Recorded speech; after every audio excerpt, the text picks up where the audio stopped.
अगले हमारे पॉडकास्ट के जो गेस्ट हैं श्री गंगा सागर यादव जी, बहुत बहुत स्वागत है आपका। Thank you. यादव जी, जहाँ मैं देखता हूँ भोजपुरी समाज के लोग जहाँ जाते हैं, विदेश में हो या भारत के किसी भी अन्य राज्यों में जाते हैं, वो अपनी एक अलग छाप छोड़ देते हैं। तो उस पर कुछ मैं आपसे जानना चाहूँगा। देखिए जी, उत्तर प्रदेश के हों चाहे बिहार के हों, जिनको भोजपुरी शब्द से नवाजा जाता है, वास्तव में भोजपुरी बोलते भी हैं। जैसे भोजपुरी से लगी हुई दो तीन भाषाएं हैं, भोजपुरी है, मैथिली है, मगही है, ये भाषा भी भोजपुरी से ही लगी हुई है। जी जी। लेकिन भोजपुरी समाज के लोग मेहनत कश ले होते हैं। जी जी। और इतनी मेहनत करते हैं कि मेहनत करने की वजह से जहां भी जाते हैं उस जगह पे अपना स्थान बना लेते हैं। क्योंकि हम पूरे भारतवर्ष में देखते हैं कि सबसे ज्यादा IAS, IPS या राजनेता भी हमारे दिग्गज हुए वो भोजपुरी से, वहीं उस क्षेत्र से, यूपी बिहार से ही सब बिलोंग करते हैं, जहाँ तक हम देखते हैं। अब मैं आता हूँ, जो हमारा पर्व अभी आने वाला है, छठ माई का त्योहार, ये कब से शुरू हुआ, कहाँ से इसकी शुरुआत हुई? देखिए, छठ पूजा जो है बिहार के मुंगेर जिला से इसकी प्रथम शुरुआत जो है हुई है। और छठ पूजा का मुख्य महत्व जो है प्रकृति से जुड़ा हुआ है। ये कह लीजिए तो प्राकृतिक पूजा है। सूर्य भगवान की आराधना जो है जी जी, शाम के समय अस्ताचल यानी डूबते हुए सूर्य को पूजा केवल भोजपुरी समाज ही करता है। ऐसा क्यों कहा तो जाता है कि इस उगते हुए सूरज की पूजा करना चाहिए, जल चढ़ाना चाहिए। और मैं देखता हूँ, मेरे घर में भी मैं वर्षों से देखता आ रहा हूँ कि उगते हुए सूरज को हम जल चढ़ाते हैं। तो फिर भोजपुरी समाज के लोग उल्टी दिशा में क्यों है कि भैया डूबते हुए सूरज को जल चढ़ा रहे हैं? यही भोजपुरी समाज की जो है प्रधानता है। जी।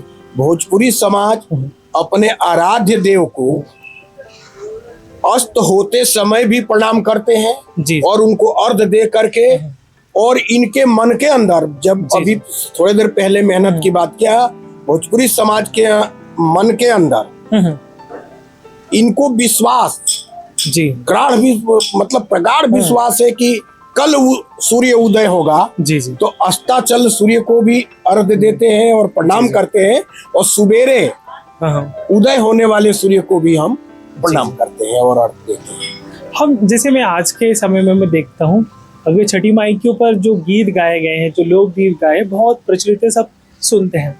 लेकिन वहीं हम वहाँ की इंडस्ट्री, फिल्म इंडस्ट्री के बारे में बात करें तो लोग उसको थोड़ा ठीक नहीं मानते हैं। वल्गैरिटी हम थोड़ी सी देखते हैं या उस तरह की सब। ऐसा क्यों? इतनी एजुकेटेड लोग हैं, इंटेलेक्चुअल लोग हैं, लेकिन फिर भी थोड़ा सा वहाँ का कहते हैं कि पिछड़ा हुआ क्षेत्र है। ऐसा क्यों? सबसे ज़्यादा एजुकेशन होने के बाद भी पिछड़ा हुआ है। देखिए, जो छठ पूजा का स्टार्टिंग है वो झीलों, तालाबों, नदियों को किनारे हुआ है।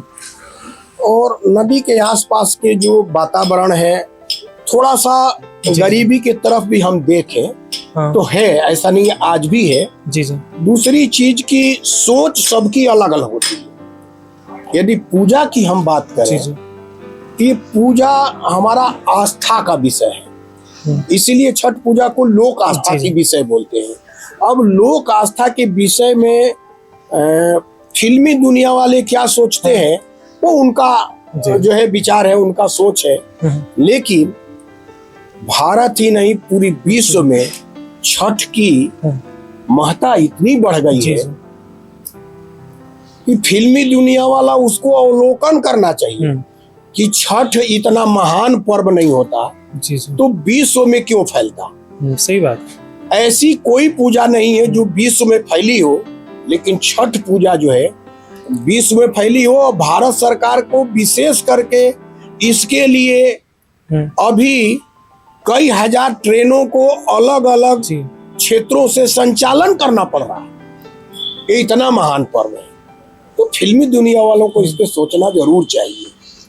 एक समय था जब नालंदा, तक्षशिला जैसे विश्वविद्यालय थे जिन्होंने हमें विश्व गुरु बनाया, विश्व गुरु की उपाधि दी।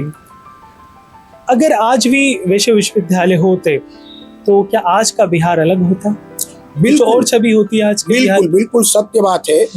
उस तरह के विश्वविद्यालय जो उस समय तक शिला नालंदा विश्वविद्यालय हुआ करता था, आज नहीं है। आज आधुनिकता आ गया है।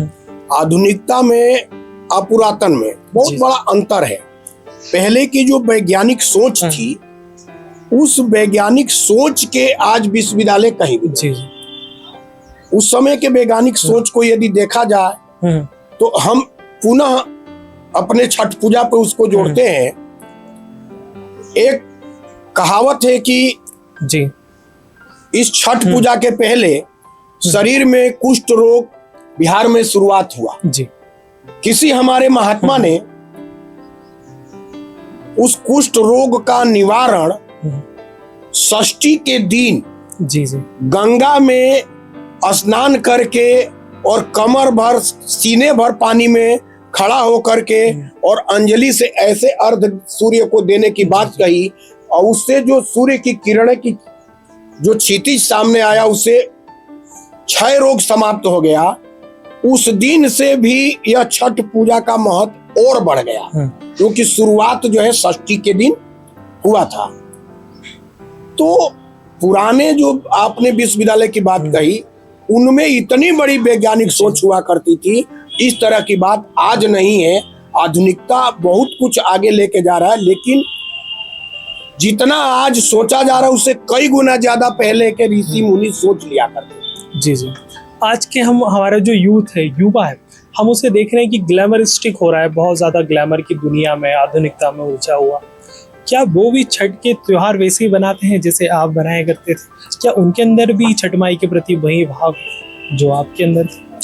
देखिए, बिल्कुल जैसा आपका घर का समाज का माहौल रहेगा, वैसे ही हमारे आने वाली पीढ़ियां सीखेंगी। हम लोग भी इस पूजा के प्रति इतना जागरूक हुए तब जब हमारे माता पिता पूर्वजों ने इस पूजा को करते आए, हमको बतलाए। वैसे ही हम लोग भी अपने समाज के अंदर गोष्ठियां करके, सामाजिक बैठक करके, कार्यक्रम करके, अपने परिवार में बात करके आगे इस छठ पूजा के महत्व को हमारी आने वाली पीढ़ियां समझें, इस पे हम लोगों का पूर्ण ध्यान रहता है और रहेगा। और बच्चे लोग, आप उस पूजा के आने वाले 27 तारीख को आप लोग देखिएगा, हम लोगों से ज्यादा उत्साह में हमारे परिवार के अंदर आने वाले बच्चों को रहता है। तो मैं जानता हूं कि भविष्य में भी ये छठ पूजा जो है हमारे बच्चों के अंदर भी पूरी तैयारी के साथ और उल्लास के साथ चलेगा। हाँ, उत्सुकता तो देखने को मिलती है, क्योंकि जब मैं पत्रकारिता का अध्ययन कर रहा था उस दौरान हमारे फिल्म मेकिंग करके एक डिपार्टमेंट है, तो वहाँ के जो विद्यार्थी थे उन्होंने छठ माई के ऊपर कुछ सॉन्ग रिलीज करे थे, कुछ शॉर्ट डॉक्यूमेंट्रीज बनाई थी उन्होंने। तो उस तरीके के काफ़ी उन लोगों ने काम किया, जिससे डिजिटाइज करके आज हम देखते हैं ना, जो संगीत है वो उतनी खूबसूरती से प्रस्तुत किया जा रहा है उस तरीके से। तो युवा अपनी दिलचस्पी, अपनी रुचि, श्रद्धा उसमें दिखा रहे हैं।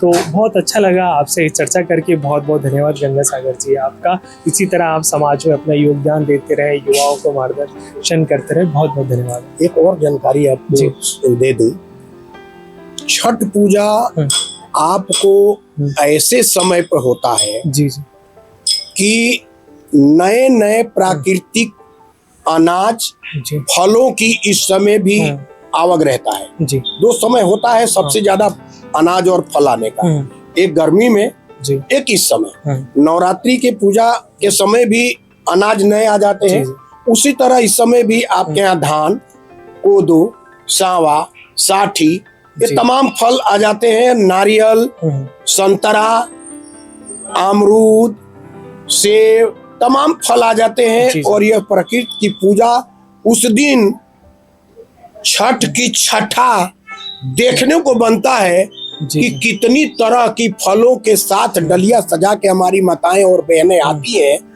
और तरह तरह के फल जो हमारे बच्चे नहीं देखे रहते हैं उनको वो देखने के मिलता है। आज की पीढ़ियां भूल न पाए तो एक शकरकंद लोग कहते हैं उसको, हम लोग भोजपुरी में कोन कह देते हैं, सुथनी, अरबी, तमाम तरह के फल को चढ़ाया जाता है और इससे पूजा किया जाता है। छठ माई की कृपा आगे सब पे बने रहे, आप सब पे बने रहे और आने वाली पीढ़ियां इस छठ पूजा को और आगे ले जाए, इन्हीं शुभकामनाओं के साथ।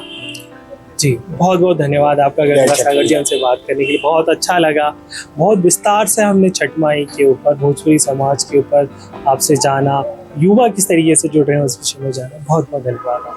Thank you.